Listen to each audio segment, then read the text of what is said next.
Hello दोस्तों, स्वागत है आपका मेरे YouTube चैनल पूजा पाठ में। दोस्तों, आज मैं आपको माघ मास कथा अध्याय 5 सुनाने जा रही हूँ। तो कथा को शुरू करने से पहले आपको सुनाते हैं ठाकुर जी के एक भक्त नामदेव जी की कहानी। एक बार नामदेव जी ठाकुर जी के दर्शन करने के लिए गए।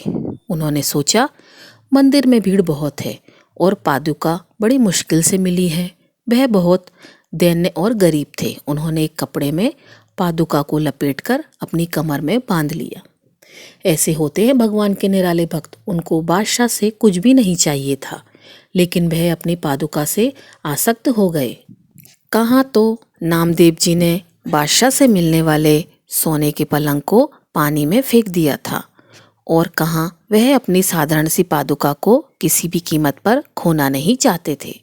वह उन्हें इतनी प्रिय थी कि उनके लिए उन्होंने उन पादुकाओं को लपेटकर अपनी कमर में बांध लिया। सोने की पलंग की कहानी क्या है, यह आपको आने वाली कथा में जानने को मिलेगा। तो जो भगवान के भक्त होते हैं वे ऐसे ही होते हैं कि उन्हें बादशाह से तो कुछ भी नहीं चाहिए था, लेकिन वह अपनी पादुका में आसक्त हो गए। अब महापुरुषों की लीला तो केवल ठाकुर जी ही जाने। नामदेव जी ठाकुर जी के सामने जाकर नाचने लगे। उनकी कमर में टंगी पादुका की गांठ खुल गई और पादुका जमीन पर गिर गई।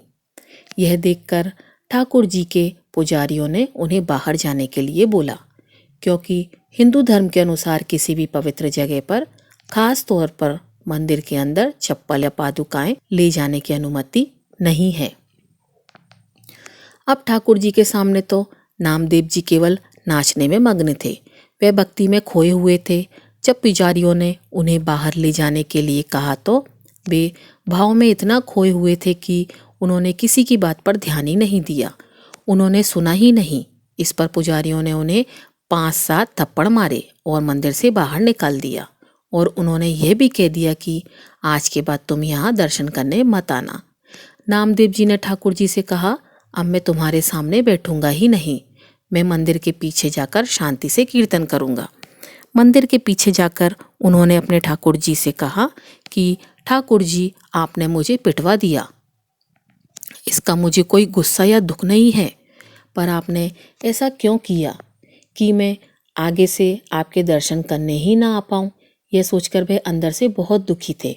उन्होंने फिर ठाकुर जी से कहा, ठाकुर जी, कहीं ऐसा मत करना कि अब मुझे मंदिर के पीछे से भी हटवा देना। मैं अब तुम्हारे सामने नहीं आऊँगा। मैं तुम्हारे सामने खड़े होकर कभी नृत्य नहीं करूँगा, लेकिन मैं तुम्हारी पीठ के पीछे तुम्हारा ध्यान जरूर करूँगा। उसी समय कबीरदास जी वहाँ आए और बोले कि भगवान के यहाँ हम जैसे गरीबों की कदर ही नहीं है।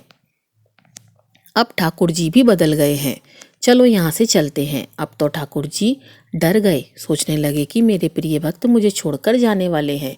तो मारे डर के वो झट सामने प्रकट हो गए और फिर बोले, मुझे छोड़कर आप दोनों मत जाओ। ऐसा कहकर भगवान ने मंदिर का मुंह ही घुमा दिया।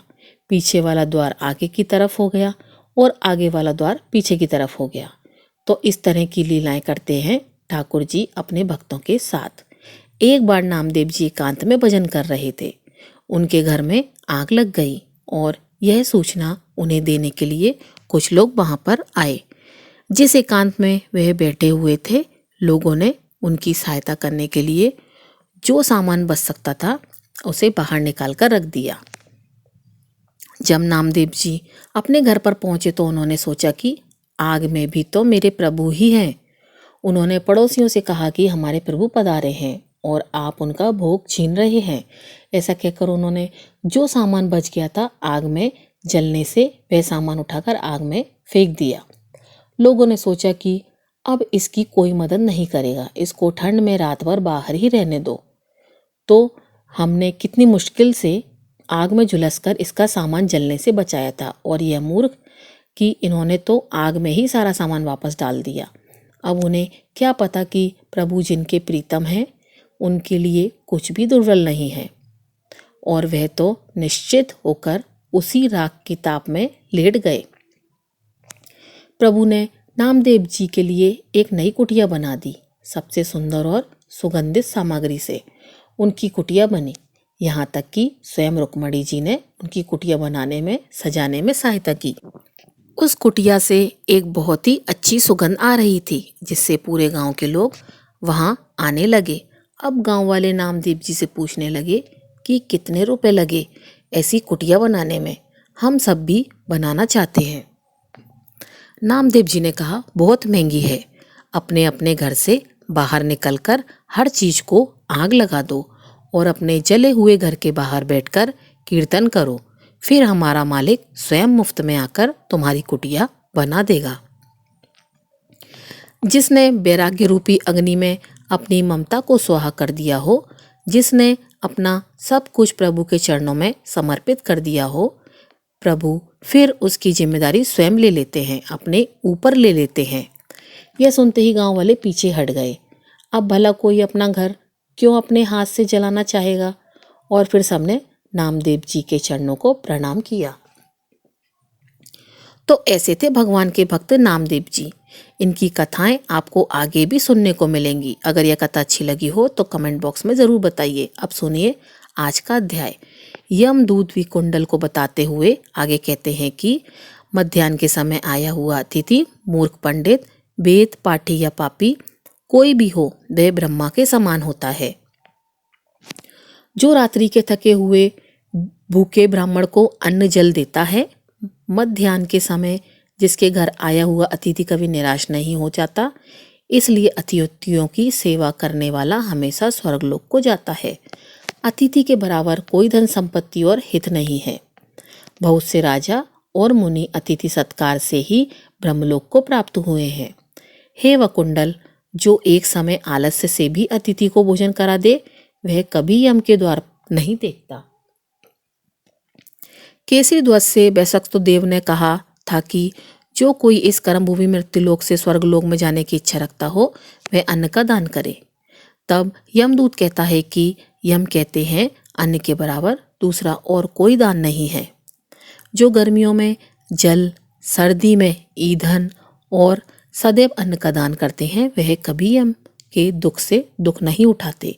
जो अपने किए हुए पापों का प्रायश्चित करते हैं, वह नरक को नहीं देखते, और प्रायश्चित न करने वाला मनुष्य नरक में अवश्य जाता है। जो कर्म से, मन से और वचन से किए हुए पापों का प्रायश्चित करता है, वह देव और गंधर्व देव से सुशोभित स्वर्गलोक की प्राप्ति करता है। जो नित्य ही व्रत, तप, तीर्थ करते हैं और जितेंद्रिय हैं, वह भयंकर यम को नहीं देखते, ना ही अकाल मृत्यु का शिकार होते हैं। नित्य धर्म करने वाला दूसरे का अन्न, भोजन और दान त्याग दे। नित्य स्नान करने से बड़े बड़े पापों का नाश होकर वह यम को नहीं देखते। बिना स्नान के पवित्रता कैसे हो सकती है? जो मनुष्य पर्व के समय चलते हुए जल में अर्थात बहते हुए जल में स्नान करते हैं, वह कभी बुरी योनि में प्राप्त नहीं करते और ना ही नरक में जाते हैं। माघ मास में प्रातःकाल स्नान करने वाले मनुष्य को नियम पूर्वक तिल पात्र और तिल कमल का दान करना चाहिए। यमदूत आगे कहते हैं कि हे विकुल, पृथ्वी, सोना, गाय आदि परम दान करने वाला स्वर्ग से नहीं लौटता। बुद्धिमान पुण्यतिथियों, ब्याह, दीपात, संक्रांति आदि के दिन थोड़ा सा भी दान करके बुरी गति को प्राप्त नहीं होता। सत्यवादी, मौन रहने वाला, मीठा बोलने वाला, क्षमाशील, नीतिवान, किसी की निंदा ना करने वाला, सब प्राणियों पर दया करने वाला, पराये धन को तण के समान समझने वाला मनुष्य कभी नरक नहीं भोगता। यमदूत कहने लगे कि हे विकुल, एक बार गंगा जी में स्नान करने से मनुष्य सब पापों को छूटकर अत्यंत शुद्ध हो जाता है। जो मनुष्य गंगा जी को दूसरे तीर्थों के समान समझता है, वह अवश्य नरक में जाता है। भगवान के चरणों से उत्पन्न हुई गंगा जी के पवित्र जल को श्री शिव जी अपने मस्तक पर धारण करते हैं। वह ब्रह्मा जी, जो संदेह रहित, प्रकृति से अलग और निर्गुण है, ब्रह्मांड में उसकी समानता किससे हो सकती है? गंगा जी का नाम हजारों योजन दूर से ही लेने वाला कभी नरक में नहीं जाता। इसलिए मनुष्य को अवश्य ही गंगा जी में एक बार अपने जीवन में कम से कम स्नान जरूर करना चाहिए। वे कुंडल जो ब्राह्मण दान लेने का अधिकारी होकर भी दान नहीं लेता, वह आकाश के नक्षत्रों में चंद्रमा के समान है। जो कीचड़ से गौ को निकालता है, जो रोगी की रक्षा करता है या जो गौशाला में मरता है, वह आकाश में तारा बन जाता है। प्राणायाम करने वाले मनुष्य सदैव उत्तम गति को प्राप्त होते हैं। प्रातःकाल स्नान के पश्चात जो 16 प्राणायाम करते हैं वह घोर पापों से बच जाते हैं। इसके अलावा जो पराई स्त्री को माता के समान मानते हैं वह कभी यम की यातना को नहीं भुगतते। जो मन से भी कभी पर स्त्री का चिंतन नहीं करते, वह दोनों लोगों को अपने अधीन कर लेते हैं। जो पराय धन को मिट्टी के समान समझते हैं वह स्वर्ग में जाते हैं। जिसने क्रोध को जीत लिया हो मानो उसने स्वर्ग ही जीत लिया। और जो अपने माता पिता की सेवा देवताओं के समान करता है वह कभी यम के द्वारा नहीं देखता। जो अपने गुरु की सेवा करते हैं, उनका सम्मान करते हैं, वह निश्चित ही ब्रह्मलोक को प्राप्त होते हैं। शील की रक्षा करने वाली स्त्री धन्य है। शील भंग करने वाली स्त्री यमलोक जाती है। जो वेदों और शास्त्रों को पढ़ते हैं अथवा पुराण या संगीता पढ़ते हों और सुनते हों तथा जो स्मृति का व्याख्यान और धर्मशास्त्र समझते हैं या जो वेदांत में लीन रहते हैं, वे पाप रहित होकर ब्रह्मलोक को प्राप्त होते हैं। जो अज्ञानी को वेद शास्त्र का ज्ञान देते हैं वे देवताओं से भी पूजित होते हैं। यमदूत ने कहा कि हे वैश्य श्रेष्ठ यमराज ने हमको वही आज्ञा दे रखी है कि तुम किसी भी वैष्णव को मेरे पास मत लेके आओ। हे वैश्य, पापी लोगों को इस संसार रूपी नरक को पार करने के लिए भगवान की भक्ति के सिवाय दूसरा कोई उपाय नहीं है। भगवान की भक्ति न करने वाले मनुष्य को चांडाल के समान समझना चाहिए। भगवान के भक्त अपने माता पिता दोनों के कुलों को ताड़ देते हैं और उनको नरक में नहीं रहने देते। और जो मनुष्य वैष्णव का भोजन करते हैं वे भी भगवान की कृपा से श्रेष्ठ गति को प्राप्त होते हैं। बुद्धिमान को सदैव वैष्णव का अन्न खाना चाहिए। इससे बुद्धि पवित्र होकर मनुष्य पाप नहीं करता।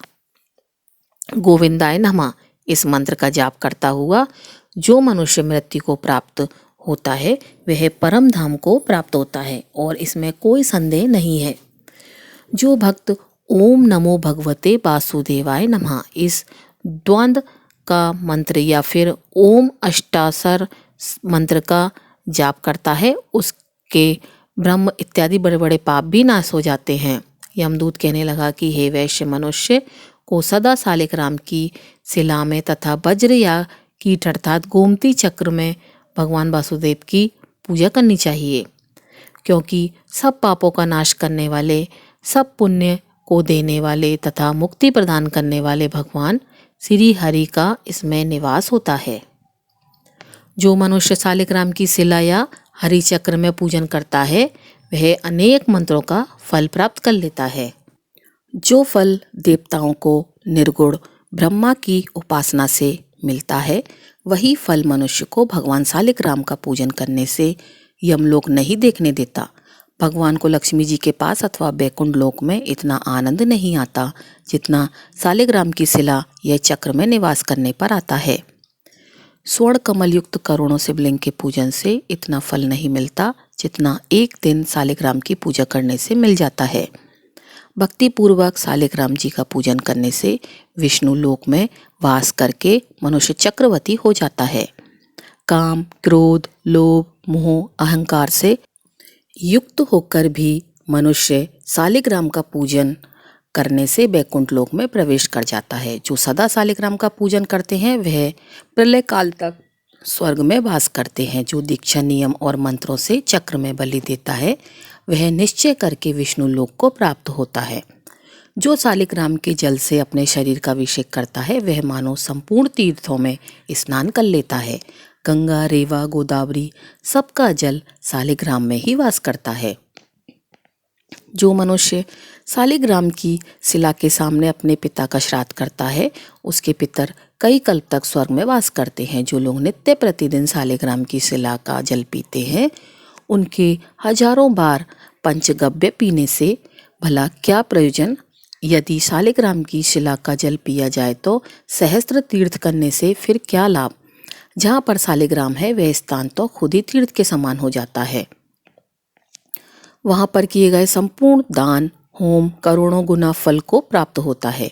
जो एक बूंद भी राम का जल पी लेता है वह माता के स्तनों का फिर दुग्धपान नहीं करता, अर्थात फिर बार बार जीवन मरण के बंधन में नहीं बनता। सालिग्राम शिला में जो कीड़े मकोड़े कोस के अंतर पर मर जाते हैं वे भी वैकुंठ को प्राप्त होते हैं। जो फल वन में तप करने से प्राप्त होता है वही फल भगवान को सदैव ध्यान करने से प्राप्त होता है। मोहवश अनेक प्रकार के घोर पाप करने वाला मनुष्य भी भगवान को प्रणाम कर के नरक में नहीं जाता। संसार में जितने तीर्थ और पुण्य स्थान हैं भगवान के केवल नाम मात्र के कारण से ही प्राप्त हो जाते हैं। यमदूत कहता है कि जो कोई प्रसंगवश भी एकादशी के व्रत को करता है वह दुखों को प्राप्त नहीं होता। मास की दोनों एकादशी भगवान पद्मनाभ के दिन हैं। जब तक मनुष्य इन दिनों में व्रत नहीं करता उसके शरीर में पाप लगातार बने रहते हैं। हजारों अश्वमेघ सैकड़ों बाष्प एकादशी व्रत की 16वीं कला के बराबर भी नहीं है। जो एकादशी के दिन व्रत रखने से 11 इंद्रियों से किए गए सभी पापों का नाश हो जाता है। गंगा जी, गया, काशी, पुष्कर, कुरुक्षेत्र, यमुना, चंद्रभागा कोई भी एकादशी के तुल्य नहीं है। इस दिन व्रत करके मनुष्य अनाया वैकुंठ को प्राप्त कर लेता है। एकादशी को व्रत और रात्रि जागरण करने से माता पिता और स्त्री के कुल की 101 पीढ़ियों का उद्धार हो जाता है और वह पीतांबरधारी होकर भगवान के समीप रहने लगते हैं। बाल, युवा और युद्ध सब तथा पापी भी व्रत करने से नरक में नहीं जाते। यमदूत कहता है कि हे वैश्य, मैं सूक्ष्म में तुमसे नरक से बचने का धर्म कहता हूँ। मन, कर्म और वचन से प्राणी मात्र का द्रोह ना करना, इंद्रियों को वश में रखना, दान देना, भगवान की सेवा करना, नियम पूर्वक श्रम धर्म का पालन करना, इन कर्मों के करने से मनुष्य सदा नरक में जाने से बचा रहता है। स्वर्ग प्राप्त करने की इच्छा से मनुष्य यदि गरीब भी हो तब भी जूते, छतरी, अन्न, धन, जल कुछ ना कुछ तो दान अवश्य देना चाहिए। दान देने वाला मनुष्य कभी भी यम की यातना को नहीं भोगता, साथ ही दीर्घायु, धनी और निरोगी भी होता है। बहुत कहने से ही क्या, अधर्म से ही मनुष्य बुरी गति को प्राप्त होता है। हे विकुल, मनुष्य सदैव धर्म के कार्यों से ही स्वर्ग प्राप्त कर सकता है, इसलिए बचपन से ही धर्म के कार्यों का अभ्यास करना चाहिए। विकुल कहने लगा कि हे यमदूत, तुम्हारे वचनों से मेरा मन अति प्रसन्न हुआ, क्योंकि सज्जनों के वचन सदैव गंगा जल के सदृश पापों का नाश करने वाले होते हैं। उपकार करना और मीठा बोलना तो सज्जनों का स्वभाव ही होता है, जैसे अमृत मंडल चंद्रमा को भी ठंडा कर देता है। अब कृपया करके यह भी बतलाइए कि किस प्रकार मेरे भाई का नरक से उद्धार हो सकता है। विकुल की बात सुनकर दूत कुछ देर तक ज्ञान दृष्टि से विचार करने के बाद मित्रता रूपी रस्सी से बंधकर बोला कि हे वैश्य, यदि तुम अपने भाई के लिए स्वर्ग की कामना करते हो तो जल्दी ही अपने 8 जन्म के पुण्य फल को उसके निमित्त अर्पण कर दो। तब वह कुंडल कहने लगा, हे दूत, वह पुण्य क्या है और मैंने कौन से जन्म में और कैसे किया है, सो सब कुछ बतलाओ, फिर मैं अपना पुण्य अपने भाई को अर्पित कर दूंगा। बकंडा की बात सुनकर दूत कहने लगा कि हे वैश्य सुनो, मैं तुम्हारे पूर्ण की सब कथा कहता हूँ। पूर्व काल में मधुवन में सालक राम के एक ऋषि थे। वह बड़े तपस्वी ब्राह्मण के समान तेज वाले थे। नवग्रह की तरह उनकी पत्नी रेवती के 9 पुत्र थे। उनके नाम ध्रुव, शशि, बुध, तार, ज्योति, मान थे। इन 5 ने तो गृहस्थ आश्रम धारण किया था तथा निर्मोही, जित, माय, ध्यान, निष्ठ और गुणा तक यह चारों संन्यास ग्रहण करके वन में रहने लगे। यह शिखा सूत्र से रहित पत्थर और सोने को एक समान समझा करते थे। जो कोई या बुरा उनको अन्न देता वही खा लेते और कोई कैसा ही कपड़ा देता उसे ही पहन लेते। सदैव ब्रह्मा जी के ध्यान में ही लगे रहते। इन चारों ने व्रत, शीत, निद्रा और आहार सबको जीत लिया था। बस चर अचर को विष्णु रूप समझते हुए मन धारण करके संसार में विचरण करते थे। ये चारों महात्मा जब एक बार तुम्हारे घर आए तब तुम्हें मन ध्यान के समय इन भूखे प्यासे साधुओं को अपने घर के आंगन में देखा तो तुमने गदगद कंठ से आंखों में आंसू भरकर इनको नमस्कार करके इनका बड़ा आदर सम्मान किया। इनके चरणों को धोकर तुमने बड़े प्रेम से इनसे पूछा कि आज मेरे अहोभाग्य हैं, आज मेरा जन्म सफल हुआ, मुझ पर भगवान प्रसन्न हुए हैं, मैं सनातन माता पिता पत्नी पुत्र गो आदि सभी धन्य हो गए जो आज मैंने हरि के समान आपके दर्शन कर लिए। सो हे वैश्य, इस प्रकार तुमने श्रद्धा से उनका पूजन किया और चरण धोकर जल को मस्तक से लगाया। फिर विधि पूर्वक इनका पूजन करके तुमने इन सन्यासियों को भोजन भी कराया।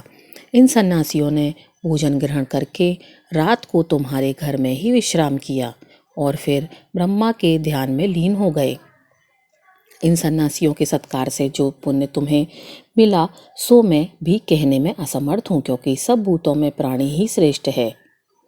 प्राणियों में बुद्धि वालों में मनुष्य, मनुष्य में ब्राह्मण, विद्वानों में पुण्यात्मा और पुण्यात्मा में ब्रह्मज्ञानी सर्वश्रेष्ठ होते हैं। ऐसे ही उनकी संगति से ही बड़े बड़े पाप भी नष्ट हो जाते हैं और यह पुण्य तुमने अपने पहले 8वें जन्म में किया था। सो यदि तुम अपने भाइयों को नरक से मुक्ति दिलाना चाहते हो तो यह पुण्य अपने भाई को दे दो। सो दूत के ऐसे वाक्य सुनकर विकुंडल ने बड़े प्रसन्न मन से अपना पुण्य अपने भाई कुंडल को दे दिया और वह नरक से मुक्त हो गया। तब दोनों भाई देवताओं से पूजित किए गए। तब दूत भी अपने स्थान को वापस चला गया। इस प्रकार वैश्य के पुत्र विकुल ने अपना पुण्य अपने भाई को देकर उसे नरक की यातना से मुक्त करवा दिया। सो हे राजन, जो कोई इस इतिहास को पढ़ता है या सुनता है वह 1000 गोदानों का फल प्राप्त कर लेता है। कार्तिवर जी कहने लगे कि हे विप्र श्रेष्ठ, किस प्रकार एक वैश्य मांग स्नान के पुण्य से पापों से मुक्त होकर दूसरे के साथ स्वर्ग को गया, तो मुझसे कहिए। तब दत्तात्रेय जी कहने लगे कि जल स्वभाव से ही उज्जवल, निर्मल, शुद्ध, मल नाशक और पापों को धोने वाला होता है। जल सब प्राणियों का पोषण करने वाला होता है, ऐसा वेदों में कहा गया है। मकर के सूर्य, माघ में गौ के पैर डूबने योग्य जल से भी स्नान कर लेने से मनुष्य को स्वर्ग की प्राप्ति हो जाती है। यदि सारा मास स्नान करने में असमर्थ हो तो 3 दिन ही स्नान करने से पापों का नाश हो जाता है। जो व्यक्ति माघ में थोड़ा भी दान करे वह भी धनी और दीर्घायु हो जाता है। यदि माघ मास में केवल 5 दिन पवित्र नदियों में स्नान कर लें तो व्यक्ति चंद्रमा के सदृश शोभमान हो जाता है। इसलिए अपना और अपने परिवार का शुभ चाहने वालों को माघ मास में बाहर पवित्र नदियों में स्नान करना चाहिए। अब माघ मास में स्नान करने वालों के नियम भी कहता हूँ, ध्यानपूर्वक सुनिए। अधिक भोजन का उपयोग माघ मास में नहीं करना चाहिए। धरती पर बिस्तर बिछाकर सोना चाहिए। भगवान की त्रिकाल पूजा करनी चाहिए। ईंधन, वस्त्र, कंबल, जूते, कुमकुम, घी, तेल, कपास, रुई, वस्त्र और अन्न का दान भी करना चाहिए। दूसरे की अग्नि न तापें, ब्राह्मणों को भोजन कराएं और उनको दक्षिणा दें तथा एकादशी के नियम से माघ स्नान का उद्यापन करें। भगवान से प्रार्थना करें कि हे देव, इन स्नान का मुझे यथोक्त फल दीजिए। मौन रहकर मंत्र का उच्चारण करना चाहिए और फिर भगवान का मन ही मन ध्यान करना चाहिए। जो मनुष्य श्री गंगा जी में माघ मास में स्नान करते हैं वे 4000 युग तक स्वर्ग में धरती पर नहीं जाते, अर्थात जीवन मरण के बंधन से मुक्त हो जाते हैं। जो कोई माघ मास में गंगा जी और यमुना जी में स्नान करता है वह प्रतिदिन 1000 कपिला गौ के दान का फल प्राप्त कर लेता है। दत्तात्रेय जी कहने लगे कि हे राजन, प्रजापति के पापों के नाश के लिए प्रयाग तीर्थ की रचना की गई। सफेद अर्थात गंगा जी और काली अर्थात यमुना जी के जल की धारा में स्नान का महात्म्य में भी अब फली प्रकार सुनो। जो भी व्यक्ति इस संगम में माघ मास में स्नान कर लेता है वह कभी गर्भ योनि में नहीं आता, अर्थात बार बार जीवन मरण के बंधन से मुक्त हो जाता है। भगवान श्री हरि की दुर्गम माया माघ में प्रयाग तीर्थ पर सब नष्ट कर देती है। माघ मास में प्रयाग में स्नान करने से मनुष्य अच्छे भोगों को भोगकर ब्रह्म को प्राप्त हो जाता है। माघ मास और मकर के सूर्य में जो प्रयाग में स्नान करता है उसके पुण्य की गिनती तो चित्रगुप्त भी नहीं कर सकते। 100 वर्षों तक निराहार रहकर जो मनुष्य को फुल पुण्य प्राप्त होता है वही फल माघ मास में केवल 3 दिन प्रयाग में स्नान कर लेने से मिल जाता है। जो फल 100 वर्षों तक योग अभ्यास करने से मिलता है, जैसे सर्प पुरानी केंचुली को छोड़कर नया रूप धारण कर लेता है, वैसे ही माघ मास में स्नान करने से मनुष्य पापों को छोड़कर स्वर्ग को प्राप्त हो जाता है। परंतु गंगा यमुना के संगम में स्नान करने से हजारों गुना फल प्राप्त होता है। अतः हे राजन, जिसको अमृत कहते हैं वह यह त्रिवेणी ही है। ब्रह्मा, शिव, रुद्र, आदित्य, मरुत, गण, गंधर्व, लोकपाल, यक्ष, किन्नर, अणि, मादि गुणों से सिद्ध तत्वज्ञानी ब्रह्माणी, पार्वती, लक्ष्मी, सची, नैना, दति, अदिति, संपूर्ण देव पत्नियां और नागों की स्त्रियों, घृतचाती, मेनका, उर्वशी, रंभा, लोथ, अप्सरा गण और सब पतर मनुष्य गण कलयुग में गुप्त और सद्गुण आदि में प्रत्यक्ष सब देवता माघ मास में स्नान करने के लिए आते हैं। इन दिनों माघ मास में प्रयाग में स्नान करने से जो पुण्य प्राप्त होता है उसका वर्णन तो एकमात्र प्रभु ही कर सकते हैं। मनुष्य में तो कहने की शक्ति ही नहीं है। तो दोस्तों, माघ मास कथा अध्याय 5 यहाँ समाप्त हुई। अगर आपको वीडियो अच्छी लगी हो तो वीडियो को लाइक ज़रूर कीजिएगा और चैनल को सब्सक्राइब कीजिएगा। आपका दिन शुभ हो।